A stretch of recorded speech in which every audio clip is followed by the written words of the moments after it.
মুসলিমদের জন্য পবিত্র ও মহিমান্বিত স্থানগুলোর মধ্যে অন্যতম হলো সৌদি আরবের মক্কা নগরী। আর সেখানে সবচেয়ে গুরুত্বপূর্ণ হলো কাবা শরীফ। প্রতি বছর হজ আদায় করতে গোটা বিশ্বের লাখ লাখ মুসল্লিদের পদচারণায় মুখরিত হয় এই কাবা শরীফ। মুসলিমদের কাছে তো বটেই, বর্তমানে সকল ধর্মের কাছে এটি সম্মানিত ও পবিত্র। তাই এবার নাসার এক নভোচারীর ক্যামেরায় উঠে এলো চেনা এই পবিত্র জায়গার এমন এক অসামান্য ছবি, যার রীতিমতো ভাইরাল হয়েছে সামাজিক মাধ্যমগুলোতে।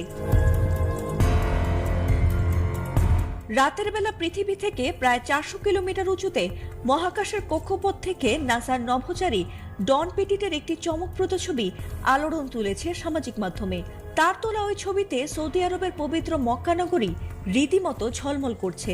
ছবিটিতে ঝলমলে মক্কা নগরীর বুকে একটি উজ্জ্বল সাদা রঙের আলোর গোলক দেখা যাচ্ছে, যা তিনি পবিত্র